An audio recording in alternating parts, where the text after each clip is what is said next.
Olá pessoal, tudo bem? Como é que vocês estão? Eu me chamo Cleiton Sena. Eu sou Joséildo Rodrigues e a partir de agora nós estamos com mais um episódio do Pessoal Programa Podcast. A partir de agora você já pode ir ajustando aí o seu smartphone, a sua TV, para que você possa assistir no nosso canal através do Pessoal Programa Podcast no YouTube. O nosso sinal do programa está chegando a 60 cidades através da FM 95 e 98 do Vale do Apodi e pela TCM canal 10 e 14.1 em mais de 17 cidades diretamente. Não percam esse episódio, né? Claro. E outra coisa, queremos agradecer a cada um de vocês que tem nos acompanhado, né, ao longo dessa história. Já estamos agora pertinho de fazer um ano, né? Já estamos aí com mais de 50 mil seguidores nas nossas redes sociais, o que para nós é gratificante demais, né? Contar com a presença de você que está nos assistindo agora, tá bom? Então, para você que ainda não é inscrito no nosso canal, segue lá, vai lá na plataforma do YouTube, procure Pessoal Podcast, você se inscreva, lá tem vários episódios já gravados, tá certo? Você compartilhe, comente e curta os episódios, né? Para que o algoritmo do YouTube reconheça a relevância do nosso programa e a gente possa continuar trazendo, né, várias histórias, né, inspiradoras, histórias inusitadas, convidados interessantes que tenham algum conteúdo para passar para cada um de vocês. Não é isso, Exatamente. E é o exemplo e o caso de hoje, né? Temos um jovem hoje de 26 anos que está emprestando o seu nome, a sua energia, o seu potencial a prefeito da nossa cidade. E aí nós vamos conhecer um pouco dele daqui a pouquinho, mas o que eu quero chamar a atenção é que nós estamos num período que realmente é necessário que a gente faça uma reflexão. Política é sempre bom fazer uma reflexão, porque eu tenho dito, e eu, assim, sou leigo, vou dizer que sou leigo porque a minha vida toda foi votar, né? E eu acho que isso é o mal da maior parte dos brasileiros. É ele votar sem saber por que está votando, e o povo ainda tem a ousadia de dizer, mas você não sabe votar, aí você vota em quem? E como? Porque se termina quase tudo do mesmo jeito. Existe um sistema por trás, existe um sistema pesado, e aí hoje o jovem vai nos dizer como é que ele vai conseguir furar esse bloqueio. Ok? Exato. Vamos falar um pouquinho da CDL Mossoró, Câmara de Dirigentes Lojistas. Para você que tem sua empresa, tá? E você quer fazer parte de uma entidade super representativa aqui de Mossoró e região, só se associar à CDL. Procure alguém que lhe faça o convite formal e você pode contar com um grupo de mais de 700 empresários ativos, tá bom? E o melhor disso tudo, além de você contar com assessoria jurídica, assessoria contábil para a sua empresa, toda a infraestrutura da sede da CDL Mossoró está à disposição de você, empresário, né? Você pode fazer reunião, pode fazer treinamento com o seu pessoal lá, sem você precisar locar uma estrutura para você fazer isso aí, tá certo? E outra, você também pode associar a marca da sua empresa, o vídeo da sua mídia, você pode agregar nesse super telão ali, ó. Tá aqui passando no vídeo, é um telão aí gigante, 3x6 de LED, tá? Fica ali na zona central de Mossoró, na rua Alfredo Fernandes, ali bem pertinho da igreja São Vicente. Então você pode associar a marca da sua empresa, o seu vídeo, nos intervalos desse impostômetro, né? Que isso aí ele informa em real, tá certo? Em tempo real, todos os tributos arrecadados a nível municipal, estadual e federal, para você dar uma olhada. E nesses intervalos, pode vir o vídeo da sua empresa, do seu negócio, tá? Só procurar a CDL no 3422-0300, né? O DDD 84. E certo? Aí, Cleiton já sempre diz tudo, né? Mas eu gosto de reforçar que a CDL, ela é hoje totalmente diferenciada até pelos requisitos que ele disse aí, que é você ter salas disponíveis, que antigamente a gente pensava só do CDL, só para tirar seu nome, para limpar seu nome, né? Mas hoje tem toda essa gama de produto. Então, vamos agora ao nosso ilustre convidado de hoje. Seja bem-vindo. Só antes, eu queria deixar um recado e assim, né?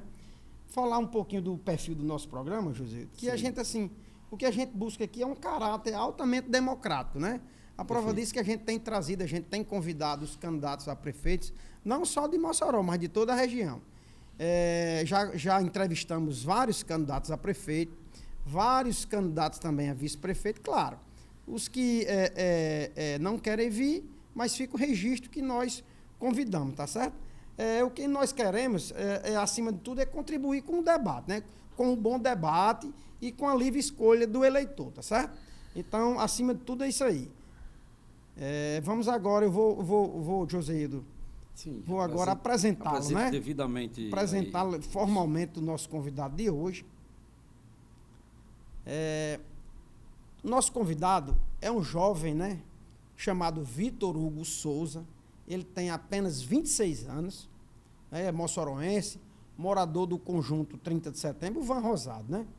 Tatuador, também é estudante de Direito da Universidade Federal do Semiárido, o FESA, membro do Diretório Municipal da Unidade Popular, UP, está candidato a prefeito de Mossoró, pela primeira vez, pelo partido UP, né, que eu já me referi, que é a Unidade Popular.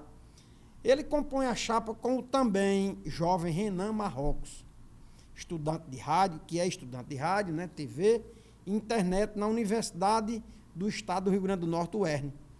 Coordenador-geral do Diretório Central dos Estudantes, a Natália de Melo Alves, como também integra o Diretório Municipal de Mossoró e Estadual do Rio Grande do Norte. Os dois formam uma chapa dita Puro Sangue.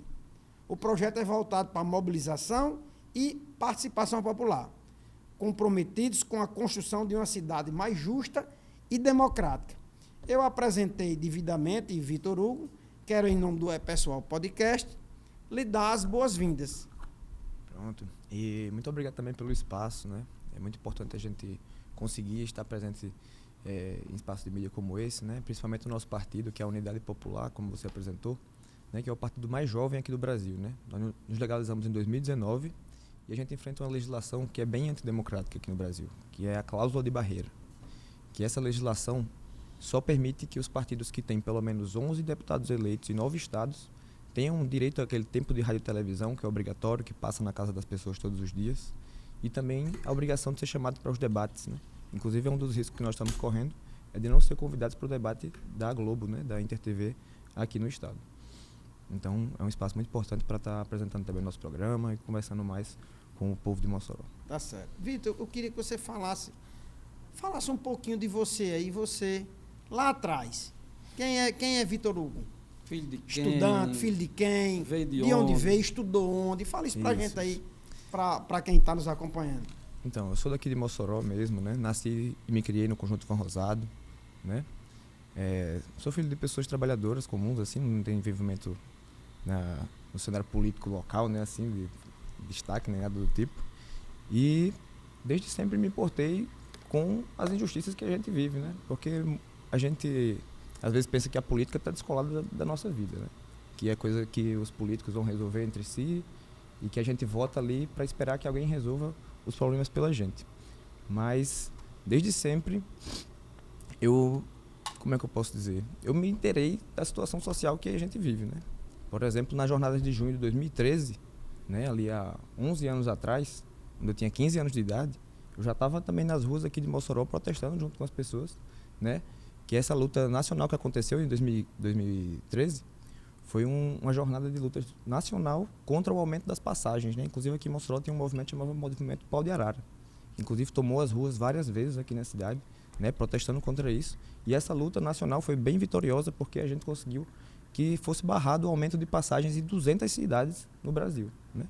E aí depois também estava lá lutando contra o golpe parlamentar, né? Que aconteceu em 2016 e depois também contra os frutos, né, que aconteceu depois desse golpe, porque esse golpe foi implantado justamente para prejudicar a vida da classe trabalhadora. Porque depois que veio ali o governo do Michel Temer e do Bolsonaro, foi quando passou, por exemplo, a reforma da Previdência, que a gente também estava na rua lutando para que isso fosse barrado. Porque hoje em dia as pessoas que têm a minha idade, que estão entrando no mercado de trabalho, estão correndo o sério risco também de ter que trabalhar até morrer, porque não vão conseguir atingir nem o tempo, nem a contribuição, né, nem a idade também para estar trabalhando. Hoje em dia que a gente vive também com a instabilidade mesmo do nosso futuro, a gente não sabe como é que consegue planejar isso, né? Porque hoje em dia a gente está fadado a trabalhar em empregos que não têm direitos garantidos ou então até mesmo nos aplicativos, né? De forma autônoma, onde a gente realmente fica por si só, né? Eu também já fui entregador aqui na cidade, já fiz Uber, e a gente, quando faz uma corrida dessa, por exemplo, a gente está mandando uma taxa para um empresário americano que não sabe nem como é que a gente vive, não sabe nem, não se importa com a vida da gente, né? Se a gente sofre um acidente e passa ali um tempo com uma perna quebrada, alguma coisa assim, passa 3 meses para se recuperar, a gente vai passar 3 meses sem ter previsão para a nossa família. Então a gente não tem condição de se planejar. É uma realidade que é muito dura. As pessoas aqui em Mossoró da minha idade têm que trabalhar ou no telemarketing ou nos aplicativos, mesmo tendo também um curso superior, né? Muitas pessoas terminam o curso também, como o meu também, que muitas pessoas acham que é um curso de prestígio, que é lá da UFESA, que realmente é um curso muito bom, mas muitas pessoas também terminam e ficam sem emprego. Essa é a realidade da nossa juventude, né? E não só da nossa juventude, mas de todos os trabalhadores, né? Que tem um salário também que não garante um sustento, né, que muitas das vezes não dura até o meio do mês. Então a gente tem que estar lutando pela valorização dos trabalhadores, porque somos nós que fazemos o mundo girar, né? Sem nós as empresas não funcionam, né? Se o patrão não vem, ninguém sente falta, mas se os trabalhadores não vêm, nada funciona, né? Então somos nós que fazemos o Mossoró e o Brasil, o mundo girar. Perfeito. Você começou a pensar nisso, começou a pensar em política, começou a ter sonhos mais macro, desde jovem, desde mais jovem, tipo desde criança, ou isso você veio despertar quando você chegou na universidade, por exemplo? Ou ainda nas escolas? Como foi que funcionou? No caso, você está perguntando tipo sonhos de me candidatar, coisa assim? Não de se candidatar, mas de gostar de política, de participar buscar da política partidária, está dizendo, pensar em desse política, ideal, né? Desse ideal, que você trouxe isso de onde? Então, como eu estava falando da questão lá de 2013, né, foi justamente naquela época ali também, pelo exemplo também das pessoas que estavam se mobilizando nas ruas, né, não só aqui em Mossoró, mas no Brasil todo. E a gente entendia que era realmente um momento de mudança, que a gente deveria estar ali protestando pelos nossos direitos, né? E aí é onde a gente também consegue reconhecer que é assim que a gente conquista, né? Nenhum dos direitos que a gente tem Mas foi ali que você descobriu que você tinha esse interesse, com certeza, junto das pessoas na rua. Que você tinha 15 anos, né, nessa época. Eu vou passar o café, tá bom, e você mesmo se serve, tá bom? Você passa aí, deixa aqui. Ok, agora. Isso. E eu era estudante ainda, né?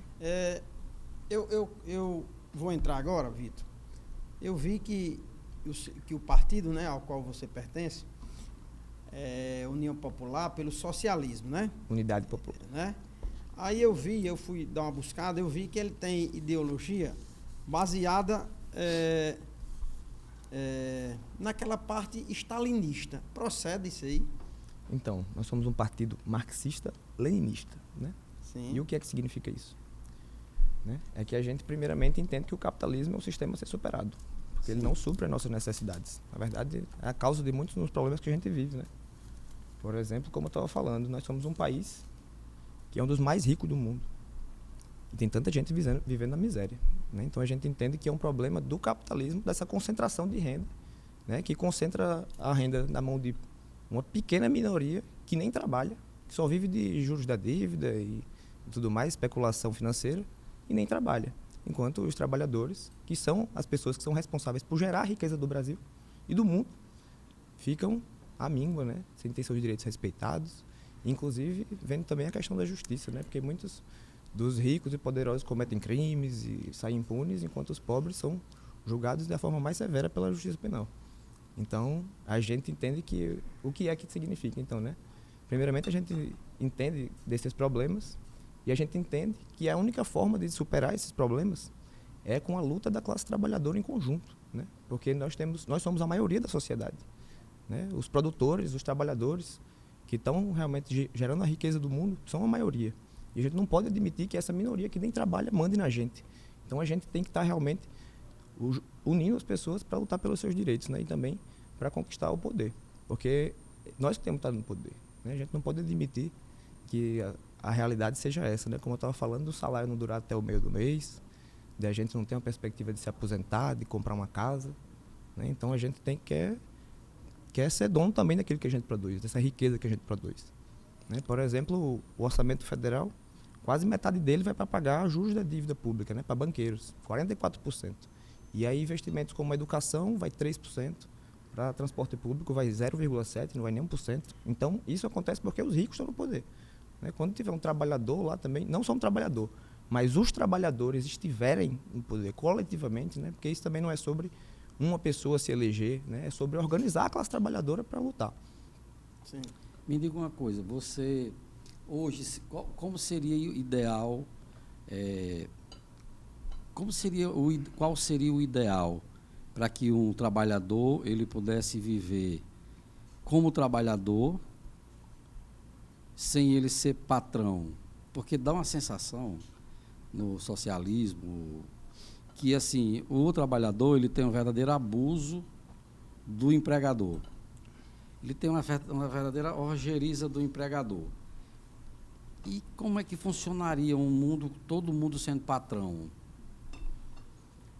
Eu sempre tive essa curiosidade de perguntar a alguém que estuda isso aí, porque assim, no mundo já teve algum trabalhador, uma classe trabalhadora comandando um país, uma cidade, e funcionou, deu certo? E eu quero acrescentar a isso aí que o José disse, eu quero acrescentar o seguinte, eu quero saber, Vitor, da forma que ele colocou, né?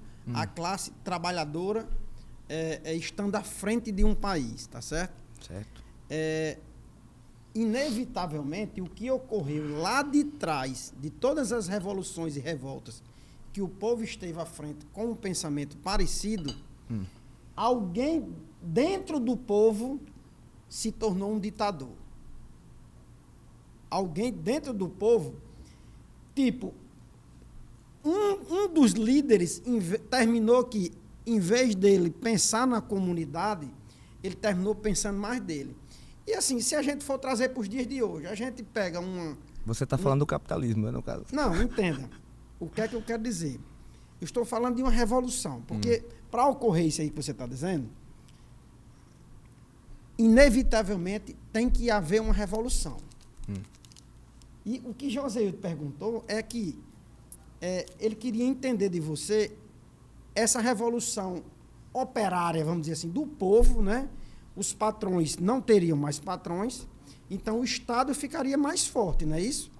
Sim. O Estado ficaria forte. E o Estado estando forte, tem que ter alguém à frente do Estado. Sim. Ele começou e eu estou complementando, que eu queria ouvir a sua... Pronto. A sua opinião. Como é que Certo, como é que seria isso aí? Vocês... Vou tentar explicar de uma forma mais simples. Pronto. Primeiro, a gente assim, as nossas perguntas, ou nós não estamos sabendo lhe perguntar. Não, está tranquilo. Deu para entender. Tranquilo, viu? Então, a primeira pergunta foi sobre a questão dos patrões, né? Não existe patrões, sim. orgeriza patrões, coisas assim.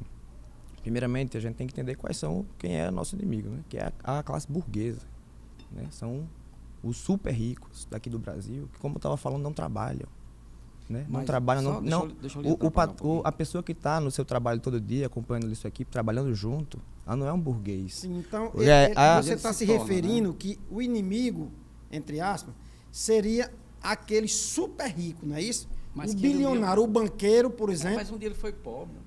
Não.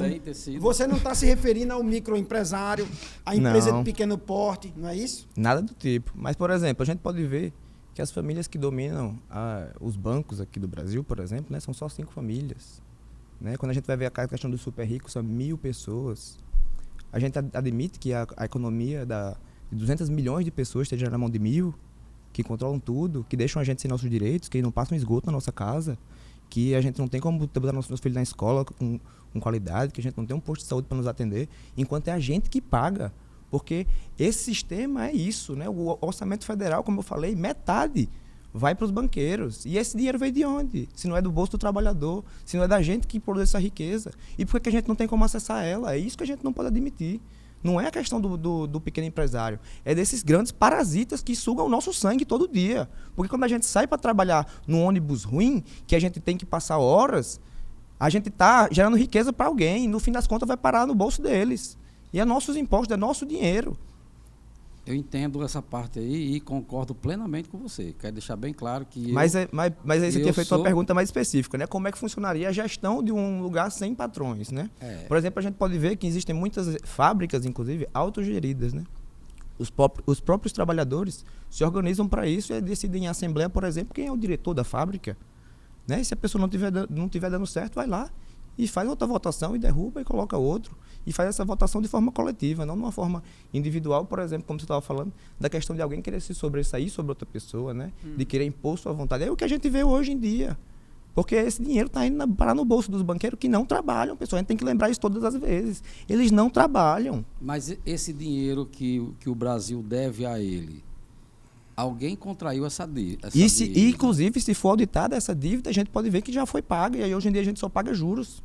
Então, é uma coisa realmente que suga o orçamento do nosso governo. No Brasil, teve alguém que você já votou achando que ele ia deixar de mandar dinheiro para os banqueiros? Com certeza. Quem nosso foi? presidente, nosso candidato a presidente da República nas últimas eleições, Leonardo Péricles, junto com a vice também, Samara Martins, que é dentista aqui da Rede Pública de Parnamirim. Essa foi a única candidatura que estava comprometida realmente ali de parar de pagar esses juros da dívida e investir na saúde do povo, investir nos nossos direitos básicos, que são muitas vezes desrespeitados. E aí, falando também sobre experiências de governos, né, que foram autogeridos aqui também. Lembrando também da inspiração dos nossos camaradas que eu estava falando, que foram candidatos a presidente e vice, que foi a primeira chapa na história do Brasil, com candidato a presidente e vice, que eram negros na mesma chapa, que inclusive foram excluídos dos debates presidenciáveis, né?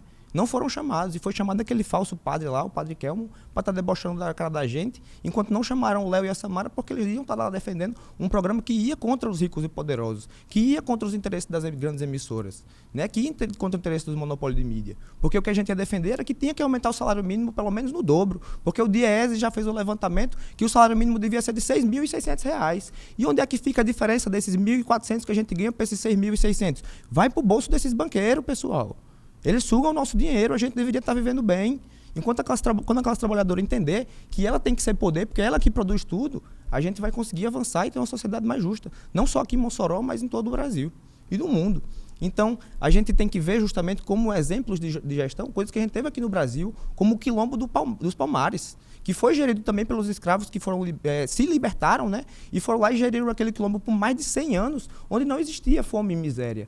Né? E eram escravizados que estavam lá, né? Porque eles dividiam a produção que eles tinham, porque eles conseguiam gerir aquilo bem. E por mais de 100 anos, contra o Estado brasileiro, inclusive, né? Que era o exército que estava lá para reprimir também os escravizados. Né? Então a gente tem que ter noção da força que o povo tem e que sabe se gerir o governo, né? Inclusive aqui na cidade de Mossoró, porque quem melhor para decidir como é que a gente vai usar o orçamento do município, quais são os problemas do nosso bairro e o que é que a gente vai fazer para melhorar, se não nós mesmos que vivemos esses problemas todos os dias, que tem que passar numa rua que não tem nem calçamento, que tem esgoto passando, né? Porque às vezes o prefeito vai lá e asfalta uma rua, deixa o esgoto passando lá. Lá no Santo Antônio, quando chove, as pessoas têm que levantar os móveis para não queimar. E aí vem dizer que resolveu tudo por causa de um asfalto. A gente tem que lutar pelos nossos direitos que estão sendo negados todo dia. Perfeito. Você acha que... Mas deixa eu só... Mas no Brasil, a gente já teve algum tipo de presidente que mais ou menos se alinhou ao seu pensamento, porque, pelo que eu estou vendo, nenhum. Realmente, não teve ainda, né? Não tivemos ainda nenhum governo popular aqui no Brasil formado por operários, né? Por trabalhadores.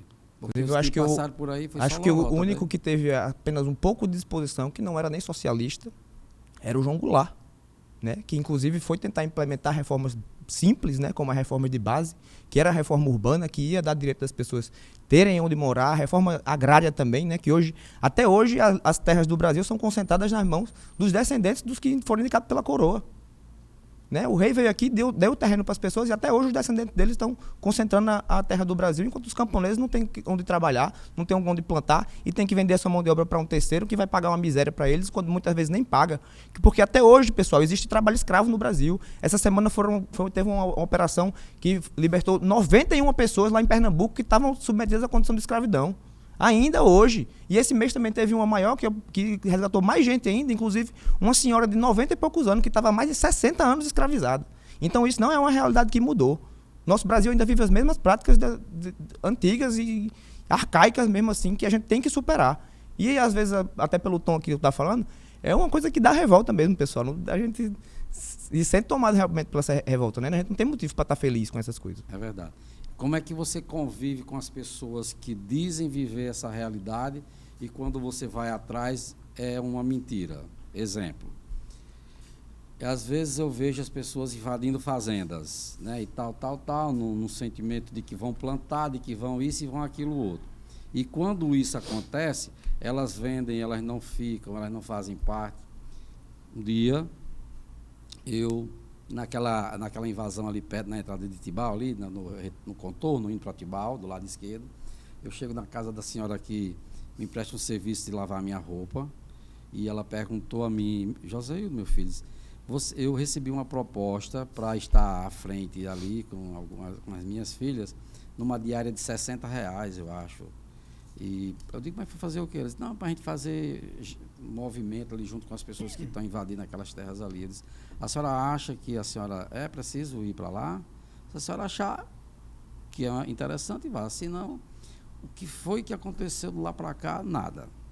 Né? Assim, eu não vejo muito sucesso em algumas. Claro que tem umas que as pessoas passaram a viver, porque antes de você chegar lá em Tibau, onde tinha não sei o que do bode, mercado do bode, mercearia do bode, lembra ali? Sim, lembro. Ali são lotes, né, de pessoas que realmente tiveram conquistaram esse espaço, como algumas ali na Serra do Mel e etc e tal. Mas assim, prosperar mesmo, assim, eu não vi, não tenho assim muita coisa palpável, até porque eu também eu tenho que dizer ao telespectador que eu não tenho tanto conhecimento tanto quanto o nosso convidado. Mas me diga, você, diante do meu relato, existem as pessoas, porque às vezes você está trabalhando para um grupo de pessoas, pensando que essas pessoas vão receber tudo isso que você está buscando, e quando você se depara, eu sei que não dá para mensurar assim, mas todo mundo é gente boa, todo mundo é isso, aquilo, outro, não tem como você mensurar. Mas você acha o que desse raio-x que eu passei para você? Então, primeiro a gente tem que ver como é que é a situação de agora aqui no Brasil, né? Eu paguei a disciplina do Direito do Agronegócio, como eu falei, e tem uns números frescos assim de que 1% dos proprietários de terra dominam 50% das terras do Brasil, né? São grandes latifúndios que muitas das vezes não produzem alimento para o nosso povo, né? Que estão realmente se importando de exportar e lucrar muito sem ter nenhum respeito ao meio ambiente, né? Muitas vezes também áreas que ficam degradadas depois, né? Grandes queimadas também, como a gente está vendo aqui no Brasil, ocasionam realmente problemas climáticos que atingem todo mundo, né? Então a gente tem que realmente entender que também são números de que quem produz a comida que a gente come, né? E não as commodities que vão ser exportadas para os outros países, né? São os agricultores familiares. É a agricultura familiar que produz o que vem para o nosso prato.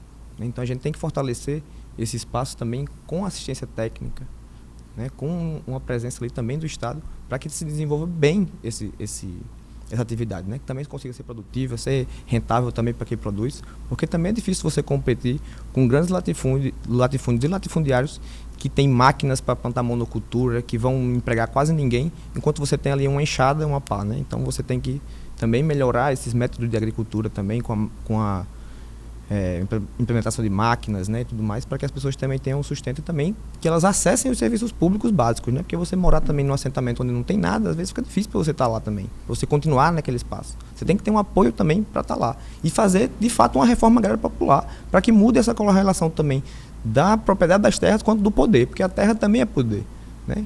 Porque enquanto o trabalhador não tem onde plantar, ele vai ter que vender a sua mão de obra para outro e vai estar ganhando ali um salário de miséria que não vai dar para fazer nada, né? Inclusive, como eu estava falando, da questão também do trabalho escravo, que existe até hoje em dia, né? Que as pessoas ainda são escravizadas para estar nesses espaços. Então a gente tem que lutar não só por uma reforma agrária, mas também pela reforma urbana, porque muitas das pessoas hoje em dia não têm onde morar, nem têm condição de comprar uma casa, né? Então a gente tem que ter uma luta muito grande para a construção de moradias populares e também do aproveitamento de espaços vazios para estar alocando também as pessoas, né? Inclusive tem movimentos que constroem essa luta como um movimento de luta nos bairros, vilas e favelas, que luta pela reforma urbana hoje em dia, né?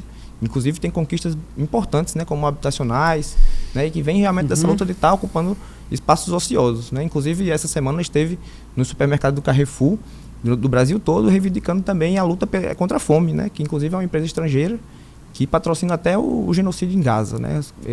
Tá ali mandando realmente recursos para aniquilar pessoas pobres e inocentes, né? Vitor, eu vi aqui no seu plano de governo que você pensa em diminuir a carga horária dos funcionários, né, do município de 40 horas para 30 horas. Tendo em vista que hoje aqui já falta mão de obra na cidade, né, principalmente mão de obra qualificada tem faltado, e tendo em vista também distribuição de bolsas, desses bolsas permanentes, né? Que também tem ocasionado essa falta de mão de obra. Então, eu pergunto, ora, se você vai baixar de 40 horas para 30 horas semanais, né? E isso aí vai contribuir drasticamente para a perda de faturamento das empresas. Porque o seu plano é com base, como você disse, socialista, né? Mas, assim, a gente está numa cidade capitalista, que, por sua vez, está num país capitalista. Então, eu queria que você explicasse para os nossos ouvintes, né? Os telespectadores, como é que vai ser. Porque a queda de faturamento vai ser imediata, se fizer isso aí, né? Pela quantidade de horas. Então, você produz em 40 horas, então, você, quando for produzir em 30 horas, a produção vai cair, o faturamento vai cair. Mas aí tem um momento que você fala em dar aumento de 100%, né? Aí como é que vai ser essa relação? Eu digo, entendeu? De perda de mão de obra. Primeiramente, no que diz respeito a tempo, a isso aí. Como é que vai ser isso aí? Explica aí pra gente. Então, primeiramente, a gente quer diminuir realmente a carga dos servidores públicos em 6 horas por dia, né? Para totalizar as 30 horas. Isso é uma luta que a gente tem que fazer não só para os servidores, mas para todo mundo, né? Que realmente a gente consiga ter uma vida com mais qualidade, que a gente tenha mais tempo com nossa família também. E a gente vai resolver essa questão no serviço público também, com a contratação de mais pessoas, né? Com o aumento também da arrecadação que a gente vai fazer através da reforma tributária. E realmente é uma luta que a gente tem que fazer não só pela redução da carga horária, mas também pela fim da escala 6x1, né? Que as pessoas tenham também tempo de estar com suas famílias e estar aproveitando a vida, porque a vida não é só trabalhar. E também em questão da produtividade, existem inúmeros estudos também que já comprovam que não existe essa queda de produtividade que você está falando, né? Tipo, as pessoas conseguem produzir bem também ali com 6 horas de trabalho. Inclusive, fica melhor também para você chegar descansado, mais disposto. E a questão também da arrecadação de tributos e também de comércio não vai cair, porque as pessoas tendo um tempinho mais livre, elas vão conseguir também ir no comércio, fazer uma compra, né? Tá ali também girando a economia, porque depois de você passar o dia inteiro de trabalho, às vezes você só quer descansar e não tem tempo mais para fazer nada, né? Você tem que também cuidar das tarefas de casa, fazer compras, de supermercado, enfim, né? E também, às vezes, muitas das vezes também, tem pessoas que trabalham não só em um emprego, mas em vários, né? Também tem que estar fazendo, como eu falei, bico em aplicativo e tudo mais. E a gente tem que realmente reduzir essa carga horária sem prejuízo do salário, né? As pessoas têm que estar se mantendo também. Em relação por exemplo, a parte da educação, né? Eu vejo que a educação no Brasil, mas vamos trazer para Mossoró, eu acho que ainda existe muita criança fora da sala de aula, né? Qual é o seu projeto para você conseguir parar com essa sangria mesmo, com todo esse estardalhaço de mídia que se tem sobre a educação, né? Sobre sala de aula e etc. e tal. Então, no nosso plano de governo, uma das prioridades é zerar o analfabetismo aqui na cidade, né? Como eu falei, a gente produz também um trabalho, não só nas eleições, né? A gente não luta só nas eleições, a gente se organiza para estar defendendo os direitos da classe trabalhadora. E a gente vende também o nosso jornal, que é o Jornal A Verdade, que a gente faz brigadas a cada 15 dias de forma voluntária, né? Nós vamos às ruas para falar com as pessoas, passar as notícias na perspectiva da classe trabalhadora e discutir sobre os nossos problemas, né? E muitas das pessoas que a gente encontra nas ruas gostam do nosso jornal, ficam agradecidos por a gente estar explicando, mas não sabem ler e escrever. Então, elas não têm acesso às notícias e não têm como participar democraticamente da vida aqui na cidade, né? Então, a gente tem isso como prioridade, mas a gente também tem que trabalhar na universalização ao acesso à educação, né? Para que chegue em todos os bairros, que todos os bairros tenham acesso a essa infraestrutura. Porque, por exemplo, muitos bairros aqui em Mossoró são feitos como verdadeiros depósitos de gente, né? Onde as pessoas são colocadas para morar lá sem ter acesso a nenhum serviço básico, como é o caso, por exemplo, de bairros que são próximos ao meu, né? Como Odete Rosado, Alto das Brisas, que nem passa nem em linha de ônibus para você acessar os serviços que não tem no seu bairro, acessar em outro, não tem também.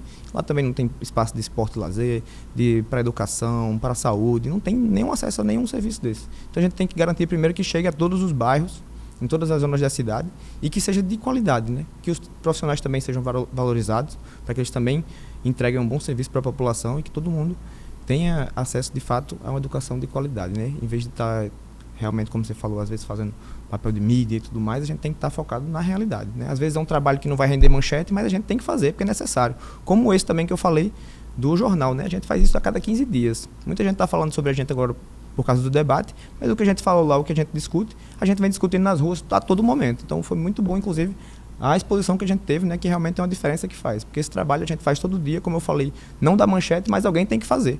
Porque a gente tem que estar lutando todos os dias para aumentar a consciência da classe trabalhadora e saber quais são os direitos que ela tem para estar ali também construindo a luta ao nosso lado, né? Porque, inclusive, nesse processo eleitoral, a nossa maior função não é só ganhar a eleição e ter voto, mas organizar as pessoas para elas entenderem que também tem que estar lutando pelos seus direitos. Se você tem um problema no seu bairro, se você tem um problema no seu trabalho, na sua família, você tem que também estar lutando para estar sendo respeitado.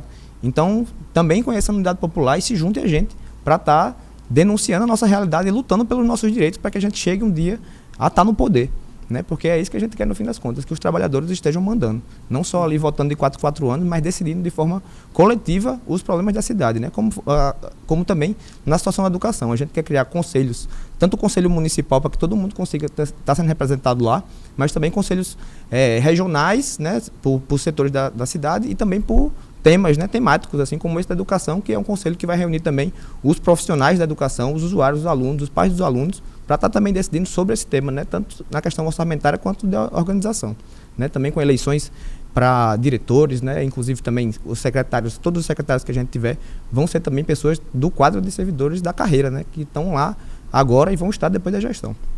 Vitor, eu vi também no seu plano que você visa, você sendo eleito prefeito de Mossoró, você vai fazer auditoria, né, na prefeitura, principalmente nos contratos, né, nesses contratos com essas empresas que são terceirizadas. Como é que vai ser isso aí? Você pensou como é que você vai fazer isso aí? Então, a gente tem que realmente rever alguns contratos para saber, primeiramente, se os serviços que estão sendo contratados estão sendo prestados, né, se está atendendo ao povo. E também ver como é que, se os repasses estão sendo feitos de forma certa, né? Porque, inclusive, a gente tem uma empresa de transporte aqui na cidade que não atende toda a cidade. Então a gente tem que ver também se esse contrato está sendo efetivo. Né? E a gente, inclusive, independente disso, nossa proposta é de criar uma empresa municipal de transporte público, para que a gente tenha uma empresa que esteja na mão dos trabalhadores também. Né? Para que o que seja arrecadado nessa empresa não sirva para enriquecer só uma pessoa, mas para estar também ali sendo investido no próprio serviço, né, para que aumentem as linhas de ônibus, para que os ônibus também tenham mais qualidade e que chegue a toda a cidade, né, porque é um direito das pessoas de estar indo e vindo do seu trabalho, de qualquer coisa que ela tem que acessar seu direito, né, porque inclusive o ônibus aqui na cidade só serve para transporte da força de trabalho, só funciona nos horários comerciais e durante a semana. Se você precisar para acessar a saúde ou lazer, porque a vida não é só trabalhar, durante a noite ou nos fins de semana, você não vai contar com esse seu direito, ele está sendo negado. Isso não é favor que político nenhum tem que fazer. É um direito da gente que está sendo negado e a gente tem que lutar por ele. Do mesmo jeito também a gente tem que ver a questão da empresa de limpeza urbana, né? Porque tem uma empresa de limpeza urbana contratada, inclusive, por valores, às vezes, 3 vezes maior do que outras cidades. Mas minha rua ainda é suja. O meu bairro é todo sujo. E essa empresa não está contratada para fazer esse serviço, não? Então a gente tem que realmente ver isso. E também fundar uma empresa municipal de limpeza urbana. E é assim que a gente vai gerar emprego. É com as empresas que são nossas, que vão estar garantindo ali um direito a pessoa se aposentar, ter ali seus direitos garantidos e ter também a estabilidade no serviço. Porque a gente também quer emprego, mas não quer emprego temporário sem direito, não. A gente quer emprego que a gente fique, que a gente consiga planejar nosso futuro, que a gente consiga planejar uma família, comprar uma casa, né, e se manter. Não é um negócio que a gente vai ficar correndo todo mês atrás do dinheiro que falta, não. A gente tem que estar tendo nossos direitos garantidos. Tá certo. Vitor, no caso, o seu objetivo seria criar estatais, empresas na municipalidade, não é isso? O que é que ocorre? Existem, assim, alguns estudos em andamento, né? Inclusive, até a parte privada, por exemplo, grandes empresas privadas, quando chegam do ramo do nicho do petróleo, de eólica, elas mesmas fazem sempre estudos para ver viabilidade, se é melhor ter o funcionário ou se é melhor terceirizar. Porque, assim, quando você cria uma empresa, né, a gente sabe que isso aí tem custo, não é só quando a gente fala tipo do salário. Olha, o salário é um salário mínimo, vamos dizer, R$ 1.400. As pessoas, às vezes, desconhecem a carga tributária que tem em cima de um salário mínimo. Então, é algo em torno de 90%, vamos dizer, né? Um funcionário que ganha R$ 1.400, ele vai ganhar R$ 2.700, R$ 2.600, alguma coisa do tipo, na verdade, né? Com os direitos. Aí, além disso aí vem EPIs, vem manutenção e tudo mais. Riscos. Então, assim, isso aí, o seu plano de governo, vocês já viram que realmente compensa, né? Assim, tanto compensa que existem essas empresas, né? Se não compensasse, elas não estavam interessadas em estar fazendo contrato com o poder público toda hora, né? Porque se não desse dinheiro, elas também não estavam interessadas. Porque o que é uma empresa terceirizada? É uma empresa que você vai pagar, a pessoa vai tirar o lucro dela e depois vai dar o seu dinheiro, que vai ser o mínimo. Então você vai estar ali dando dinheiro para a empresa, que não vai estar fazendo nada, vai estar só ali intermediando, sendo atravessador do trabalhador. E a gente não quer isso, a gente quer que a pessoa saiba com quem ela vai cobrar. Porque muitas vezes a pessoa passa 2, 3 meses com o salário atrasado e não sabe nem a quem cobrar. Então ela vai saber a quem ela cobrar, ela vai saber que os direitos dela estão sendo respeitados também. Né? Então a gente tem que ver isso. Se não fosse interessante, se não desse lucro, nenhuma dessas empresas queriam estar contratando.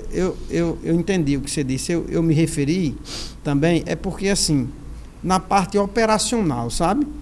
Porque assim, uma coisa é você ter 10 pessoas para você falar, né? É igual um secretariado. Se você vai ser prefeito, se você for eleito, você acredita que você não vai estar conversando com funcionário por funcionário. Porque você tem outros a fazer, né? Então, assim, eu disse assim, com relação mais a essa parte operacional. Entendeu também? Sim. Porque você tem uma empresa do lixo, vamos dizer. Eu entendi que você vai fazer uma triagem, né, nos contratos, você vai, vamos ver se o que está sendo cobrado é prestado, não é isso? Isso. Com relação à questão de valor, você até citou aí que o lixo hoje aqui que é cobrado é 3 vezes mais do que cidades compatíveis, né? Agora, uma empresa dessa, vamos dizer, do lixo, ele vai ter aí, vamos dizer que vai pegar aí 300 a 400 funcionários, né? E mais, então assim, você vai ter uma quantidade de problemas maiores também, né? Então assim, acredito que você, no seu plano de governo, você tenha pensado isso com sua equipe, né? Com certeza. Não é isso? Isso. Você vai conseguir operacionalizar isso aí, não é Com isso? certeza, porque uma coisa também, como você falou, uma coisa somos nós aqui, né? Outra coisa é a gente comandando a prefeitura. A gente vai ter realmente toda a estrutura governamental para estar gerindo isso, né? Então, e para complementar a minha pergunta, e hoje você, da forma que a administração é feita hoje aqui na cidade, você já encontra defeitos múltiplos? E se sim, você poderia dizer para a gente alguns que você já vê hoje, Cleito, assim, isso aqui está funcionando e eu não faria assim? Você poderia... Então, nós sofremos problemas históricos que nunca foram resolvidos, né? Como a questão dos direitos mais básicos, como eu estava falando. Muitos dos bairros aqui da cidade não têm acesso a serviços básicos públicos, né? Como eu estava falando, tem bairros que a maioria, na verdade, da cidade não passa a linha de ônibus, pessoal. É um direito mais básico que tem da pessoa se transportar pela cidade e acessar os outros direitos, a cidade também, né? E para citar alguns problemas só, né? Hoje, inclusive, eu tive uma aula de campo que foi sobre o direito à cidade. Justamente um tema bem que se encaixa aqui no que a gente está falando, né? Que o direito à cidade é um direito que está lá reconhecido também por lei, no Estatuto da Cidade, e que não é cumprido. Porque está lá dizendo que a gente tem direito a cidades sustentáveis, que tenham também o controle do esgoto, que a gente pode ver que inclusive a aula de campo foi lá no centro, e o esgoto do centro todo vai parar dentro do rio Mossoró. O rio que leva o nome da cidade, o rio mais importante, que não tem nenhum tipo de tratamento. Nem só de tratamento do rio, mas a cidade também não tem nenhum tipo de política pública voltada para o meio ambiente. A gente vive também uma crise climática que é ocasionada pelo aquecimento global, que cada vez mais vem deixando a nossa área mais seca. Inclusive aqui no semiárido tem regiões que não são mais caracterizadas assim, já são regiões áridas, desérticas, que ninguém faz nada por isso também. Né? Então a gente não tem uma política ambiental também para arborização, para melhorar o conforto térmico da cidade, para que a gente não passe tanto calor. Porque a cidade é quente, depois de 10 horas da manhã, se você não tiver um espaço climatizado, você não suporta estar em nenhum lugar. Você está toda hora suando. Então a gente também tem que garantir o nosso futuro, porque o prefeito também fala que a cidade deve estar se preparando para o futuro. Mas em questões básicas assim não é pensado. Inclusive aqui na cidade não tem nenhum tipo de acessibilidade para pessoas com deficiência, que elas consigam acessar os espaços da cidade, né? Nem passa o ônibus, como eu estava falando, nem nos bairros também tem acessibilidade, nem no centro, que é o lugar onde as pessoas também convivem. Os espaços de cultura e lazer da cidade também são abandonados, né? A gente inclusive visitou lá uma obra que foi inaugurada há 19 anos atrás, que é o Mirante da Barragem, que muita gente não sabe o que é, também conhecido como Trapiche, por ali aquela região, né? Que tem várias coisas de apresentação cultural, tem até um mosaico bem bonito lá, histórico aqui da cidade, que esses espaços são literalmente abandonados. Onde é que fica esse espaço, especificamente? Na margem do rio Mossoró, ali no centro, na subida do alto. Né? Que é o espaço também da gente poderia estar aproveitando também para conviver nos espaços verdes daqui da cidade, e que não tem, porque o rio é um esgoto, e a praça que existe lá, o mirante, não existe mais. Que fica ali, é como se fosse ali aquela parada de ônibus por Ali por ali do Horto da Terra, para aquele lateral ali. Sim, no Horto da Terra. Isso. Entendi. Pois é um espaço cultural que muitas vezes as pessoas nem lembram que existe, que está lá para a gente também aproveitar. Inclusive, esses problemas que eu estou falando são no centro. Imagine como é que estão os bairros. No bairro onde eu moro, no Van Rosado, corre um esgoto a céu aberto desde que construíram o bairro. E nunca ninguém moveu uma palha para mudar essa situação. Né? Então a gente realmente não tem acesso a esses espaços. Pedir licença. Estamos a 1 minuto, né, 30 segundos de encerrarmos aqui o bloco pela TV, né, pela transmissão também das FM 95 e 98. Para você que ainda não é inscrito no canal, pule lá, vá lá no YouTube, procure Pessoal Podcast e se inscreva para você acompanhar agora mais 30 minutos. E para você que está chegando agora, estamos entrevistando aqui Vitor Hugo, candidato a prefeito da cidade de Mossoró. Um jovem com 26 anos, e é com ele que a gente está tomando um cafezinho e batendo um papo. Pode continuar aí, de onde você estava. Pois é, e inclusive tem outros problemas também que a gente vê, né? Tem tantos problemas que acho que dava para dar outra entrevista aqui. Né? Como eu estava comentando também, muitas vezes alguns espaços são maquiados, né? Como eu falei, passam asfalto, mas não se preocupa com outros acessos que a pessoa também precisa, né? Vitor, Joséildo, eu queria até que você participasse, porque com certeza, o pouco que eu lhe conheço, sim, e eu fico olhando para você, Vitor Hugo, e você tem 26 anos, né? Eu tenho 50, né? Joséildo, acredito, deva ter uns 40 e pouco, né? Joséildo, então, pois é, então, o que é que ocorre? Estamos todos na flor da idade. Juro a você que eu vendo e eu sinto em você, sinto no seu olhar, vejo no seu semblante a verdade do que você propõe, né? Mas como eu não tenho poder de apertar num botão aí, me encontrar com você com 50 anos, mas um dia a gente vai se ver novamente, né? Sim. Espero que você tenha conseguido, de coração, de fato, espero mesmo que você tenha conseguido, junto com o seu partido e com as pessoas, fazer com que esse país realmente melhore, né? Tá certo? Mas, diante da minha experiência que eu tenho, eu já vi muitos, e isso assim, eu não quero dizer para você não continuar, pelo contrário. Eu acredito que as pessoas podem vencer, e as pessoas são diferentes, né?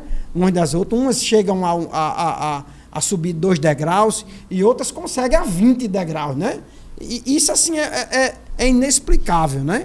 Como é que isso ocorre? Às vezes você vê pessoas capacitadíssimas que não conseguem subir a escada toda, e tem umas que é mediana e na universidade, por exemplo, em notas, e quando ela sai de lá, ela é um foguete. E, assim, eu vejo em você essa vontade de mudar esse país, né? No entanto, a minha experiência, a minha pouca experiência vivida nesses 50, eu sei que existe um sistema, e o sistema não é uma pessoa. O sistema é gigante, né? E eu já vi esse sistema amassar pessoas como você, certo? Inclusive, assim, eu não vou nem citar, mas aqui mesmo na cidade já entrou pessoas no poder com esse pensamento, certo? E o que é que eu tenho a lhe dizer é que você continue, né? Você é um jovem, 26 anos. Eu acredito que a contribuição de cada um é que vai fazer a diferença. E creio mais, Vitor, que conforme você for passando os anos, você vai ganhando experiência e você vai saber que tem algumas questões que você coloca, que você tem como verdade, que você vai ter que flexibilizar um pouco em prol de alguma coisa maior. Mas talvez você nem entenda o que eu estou dizendo hoje, mas você vai entender mais para frente. Mas vamos voltar à política, né? A que você se propõe. Vitor, Mossoró, o que acontece hoje é que a gente vê, e a gente já entrevistou aqui também alguns empresários, que se queixam da falta de mão de obra qualificada, né? Mesmo você tendo o pensamento de criar empresas municipais, essas empresas também têm que ter bons profissionais, não é verdade? Sim. E o que é que a gente vê hoje aqui? Isso não é uma realidade só do Mossoró, é uma realidade do Brasil. Que as pessoas não têm se preocupado muito em se profissionalizar, tá? Ou não têm tido oportunidade, alguma coisa do tipo. Qual é a sua visão com relação a isso? Em a gente ter, se não bons funcionários privados, mas que a gente tenha melhores profissionais públicos. O que é que você pode fazer e como você enxerga essa realidade? Então, eu acho curioso essa declaração, porque, inclusive, Mossoró é um polo de produção de ciência, né? Nós temos diversas universidades que atuam aqui na cidade, como a que eu também estudo, a UFERSA. Posso elencar algumas aqui só de cabeça. A UFERSA, a UERN, várias outras privadas aí, que eu acho que tem meio umas 4. Também tem vários cursos técnicos aqui na cidade, que, inclusive, é um polo que outras pessoas de outras cidades também vêm estudar aqui. Eu acho que o que está acontecendo realmente é uma fuga dessas pessoas para outros espaços para conseguir o emprego, que a oportunidade não está aqui.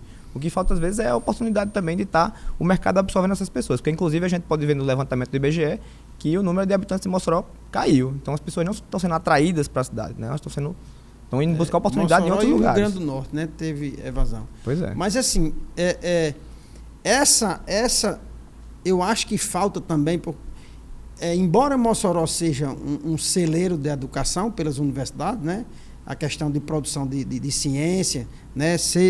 Ter base científica, mas existe, Vitor, não sei se você concorda, se você já viu, mas agora mesmo eu conversava há uns 15 dias e um estudante de gestão ambiental, né? Estava terminando, e a gente perguntou a ele qual era o TCC dele, e ele disse que tinha sido instruído pela professora dele, que seria alguma coisa de impacto ambiental numa comunidade quilombola. Mais ou menos por aí a história, né? E se perguntou a ele o seguinte: rapaz, você mesmo gostou desse tema? Você acha que... Não, eu não vejo muita eficácia para mim, para ele, quanto profissional, né? O que é que eu tinha a lhe dizer, assim? Eu acho que essa ciência que é produzida, não só aqui, mas no Brasil afora, eu acho que podia ter uma sincronia maior da parte das universidades, mas quando chegar, por exemplo, nesses TCCs, por que é que não escuta, por exemplo, a classe produtiva também, essas entidades de classe, para fazer uma coisa? Por exemplo, você tem um plano de, eu vi aqui, você vai ter uma questão de você melhorar a parte de resíduos, né? Que são produzidos na cidade, tá certo? Você não acha interessante, por exemplo, você, se prefeito for, você chegar, fazer uma parceria com essas entidades, com essas universidades, para dizer, gente, vocês são a produção científica, vamos direcionar esses trabalhos, por exemplo, do pessoal de gestão ambiental, para essa produção de resíduos, o que é que a gente vai poder fazer com isso? E você, de repente, fazer essa conexão do município com a universidade, porque é isso que não ocorre hoje. Hoje não ocorre, então, existe essa disparidade. Em relação à produção de ciência, tem inúmeros trabalhos aqui da cidade que falam justamente sobre essa questão, tanto da despoluição, quanto da revitalização do Rio Mossoró, quanto da questão da expansão espacial da cidade, como é que foi construído esses bairros, como é que é o abandono desse negócio, como é que é a construção histórica da cidade. Então, realmente, a gente produz muita ciência útil para a cidade, né? A gente produz muita ciência útil.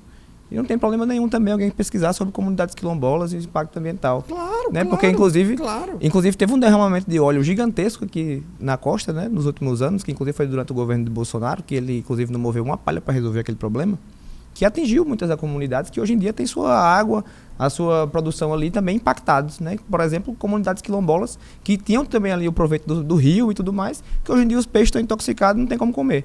Então também é uma ciência importante está sendo produzida. Mas a gente também tem realmente esses estudos entendeu? que você falou. Eu estou falando para você. Sim, mas aí justamente se você vai ter essa esse conexão, estudo, porque esses hoje estudos, não há. então, Entende? Quando eu estou me referindo que não há, eu não estou dizendo que não tem ciência, não.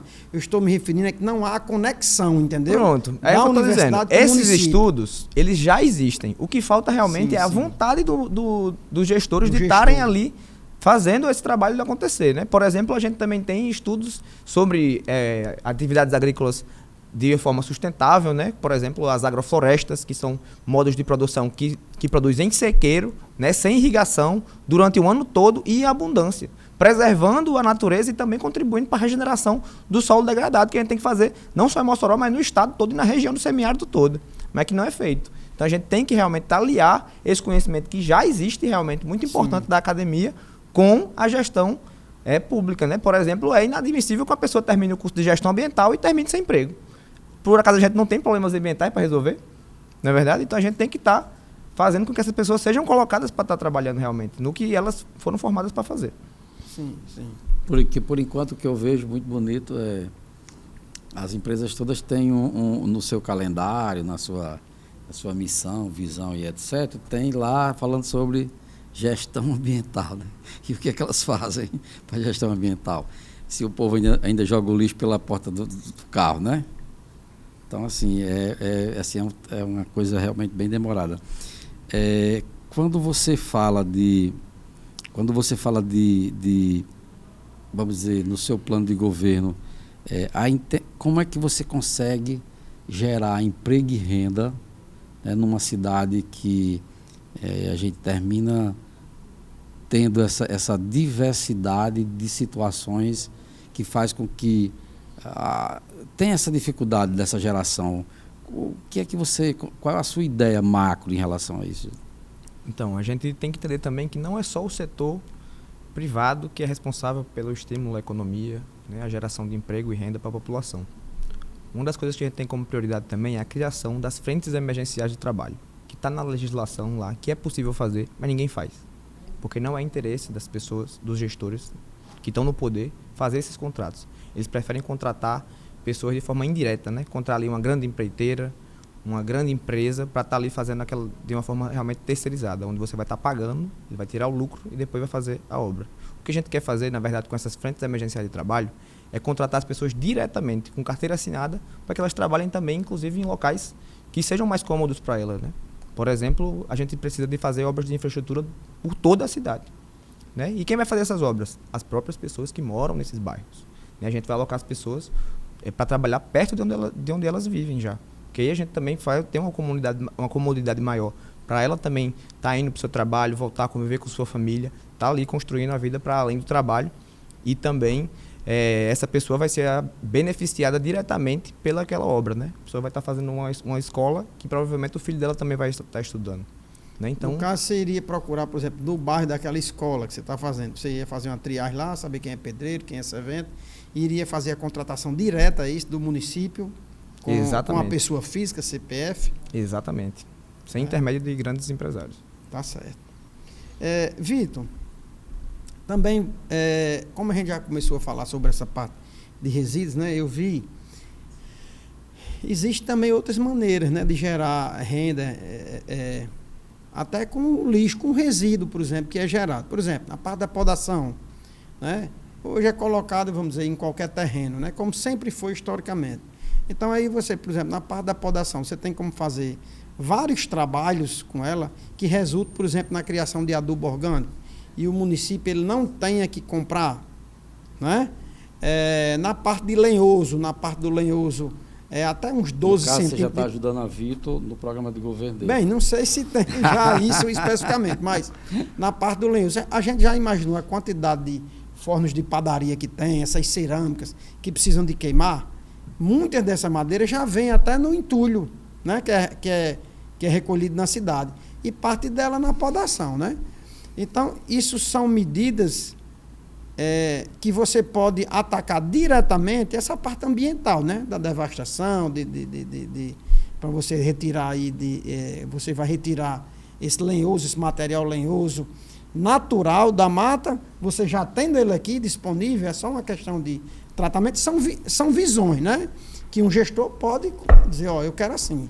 Por exemplo, na parte do entulho, propriamente dito, você pode, o entulho, a parte de cerâmica, de telha, de areia, tudo que é recolhido da parte do entulho, depois que você faz a triagem, você tira, vamos dizer, o material ferroso, você tira os reciclados.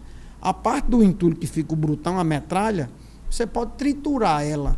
E você ali, através de um triturador, você tendo uma balança que separe por granulometria, você pode resultar ali na bica corrida, que é um entulhozinho triturado maior um pouco, que ele substitui, por exemplo, a pissarra, para base e subbase das estradas vicinais, que você não precisa mais. Você tendo isso já, você só vai levar e... Por exemplo, ele também serve para base e subbase de asfaltos, antes de você fazer. Você gera também a brita 19 milímetros, você gera o cascalhinho, você gera areia reciclada. Então, você perceba o leque de opções que você tem com uma simples...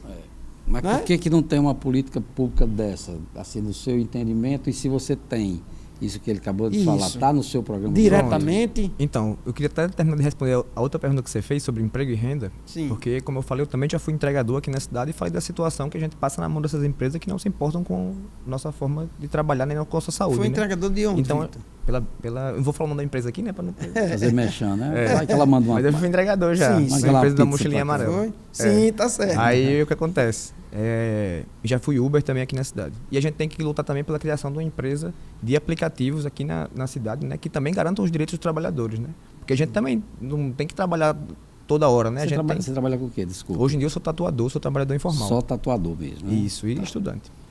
Eu digo assim, em termos de trabalho é tatuador, Isso. Estudante ainda de direito. E aí, na questão realmente do manejo dos resíduos e tudo mais, são realmente políticas simples, que tem que ser feitas para que a gente consiga ter uma maior eficiência, tanto de gerir os resíduos, quanto de a gente conseguir também usar isso para fazer essas obras que eu estava falando e tudo mais, né?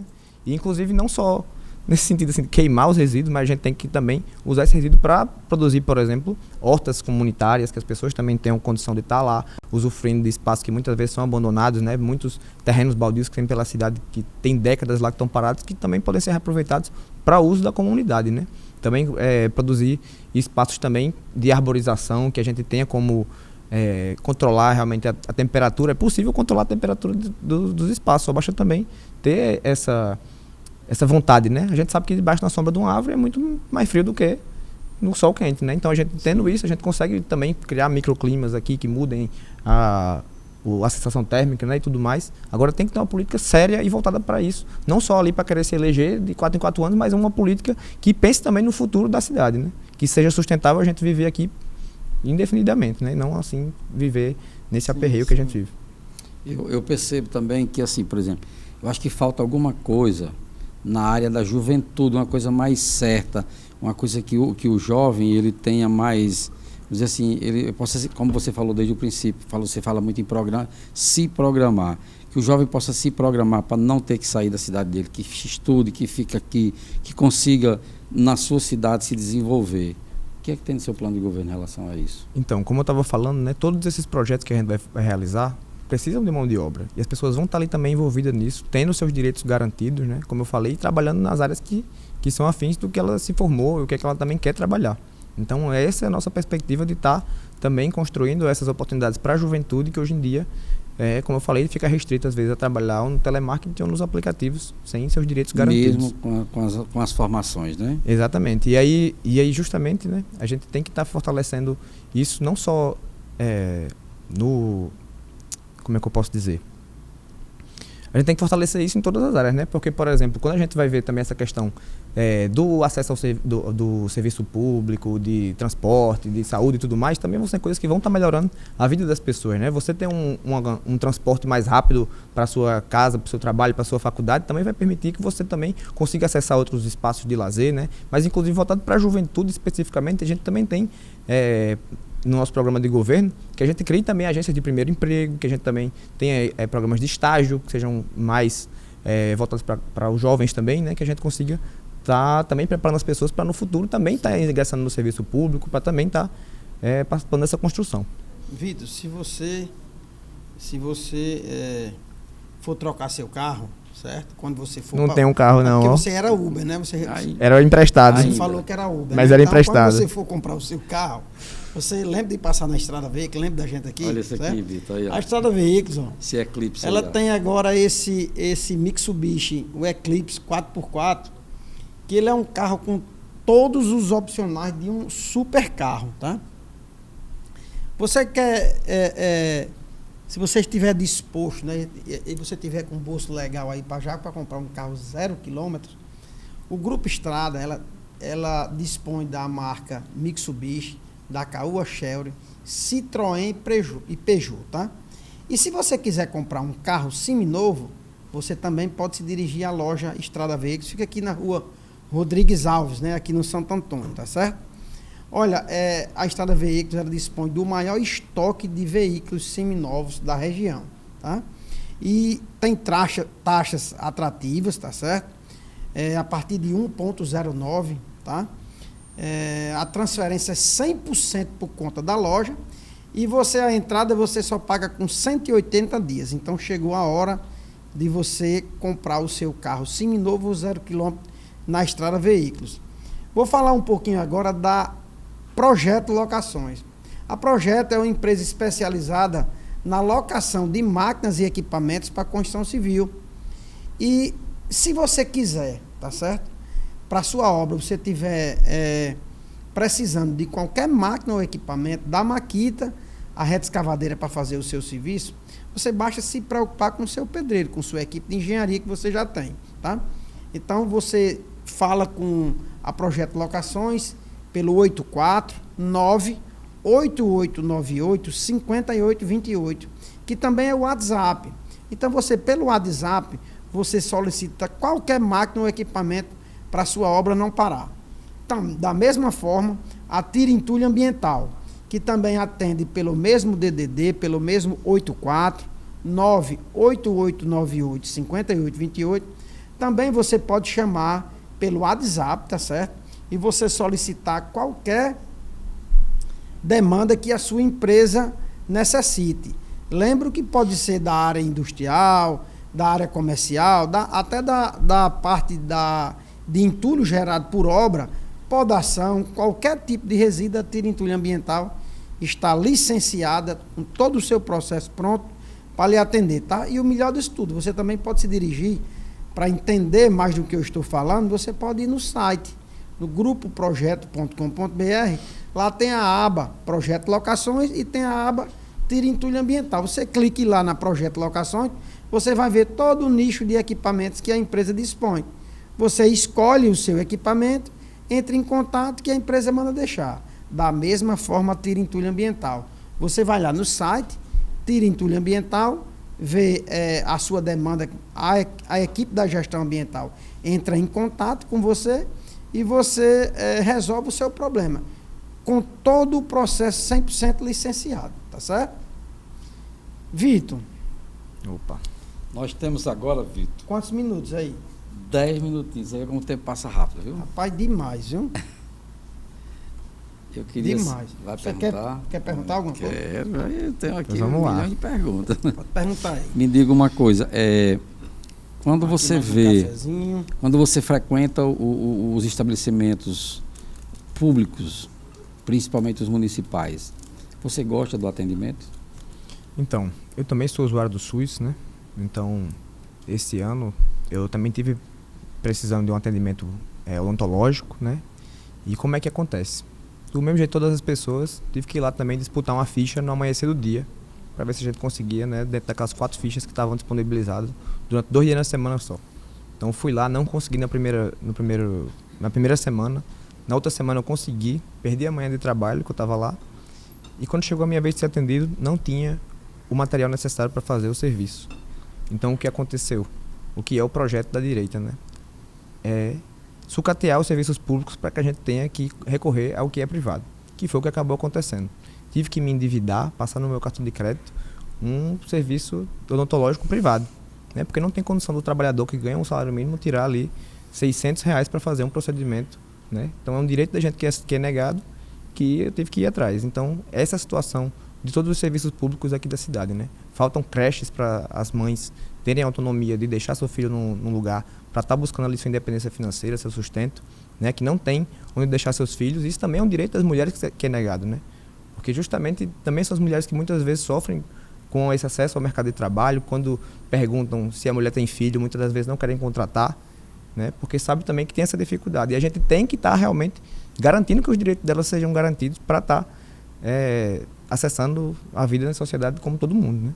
Então, a gente também tem que estar nessa luta, não só pela gente, né? Mas por todo o Mossoró que está precisando. Tem filhos? Ainda não. Ainda não, né? E não planejo justamente pelo medo no futuro, né? Enquanto você não começar a ajustar, né? Perfeito. Tá bem perdendo a nossa pergunta, viu? Eu já ia fazer, já Você ia lembra? meter bala Você aqui. já vai meter bala? Porque Não, então fale, depois a gente continua. já falta aí uns 5 a 6 minutinhos, pergunta, né? pergunta. Porque assim, Vitor, a gente aqui no programa, como a gente já conversou um pouco no início, a filosofia diz que existem 3 verdades, né? Existe a sua, a minha e a verdade, né? E aí a gente queria saber da sua opinião, de Vitor Hugo, o que você acha, se na sua concepção a verdade é pessoal? Porque se você disser que a verdade é pessoal, então termina que tudo seria mentira, segundo a filosofia, já que ela diz que a verdade não é a minha nem a sua, né? Então eu queria saber de você aí, que você podia desabrochar aí, o que é que você acha, e a gente bater um papo nesses 5 minutos que restam sobre isso. Na sua concepção, a verdade é pessoal ou não? Para mim, a verdade é coletiva, né? Porque, inclusive, eu construo um jornal que chama A Verdade e que a gente vende coletivamente para o Brasil todo. Ele roda nacionalmente a cada 15 dias e a gente denuncia as condições de vida da classe trabalhadora e mostra também os resultados das lutas que a gente constrói, né? E justamente o jornal se chama A Verdade e a gente entende que a verdade dos trabalhadores é diferente da verdade de quem anuncia justamente nesses grandes monopólios de mídia, que muitas vezes não estão passando as notícias na perspectiva da gente, né, que somos a maioria das pessoas, que sabem como é que é a verdade de ter um salário que não chega no fim do mês, como é que é a verdade de não ter acesso aos serviços mais básicos e como é que é a verdade da gente não ser valorizado, né? Porque como eu falei no começo do programa, nós trabalhadores somos quem fazem o mundo girar. Nada funcionaria se a gente não estivesse lá para produzir as riquezas, né? Então a verdade é que nós que produzimos tudo também temos que ser donos de toda essa riqueza. Então, a sua verdade, existe uma verdade que ela é sua, termina sendo pessoal, que é a verdade que você defende junto à sua classe, à sua categoria. A nossa classe de trabalhadores. É a nossa, né? Mas aí tem a outra classe que diz que não, que o SUS está bacana, né? Que faz mídia, que faz tudo, dizendo que está ok. Estou falando do SUS, mas pode ser qualquer uma outra coisa.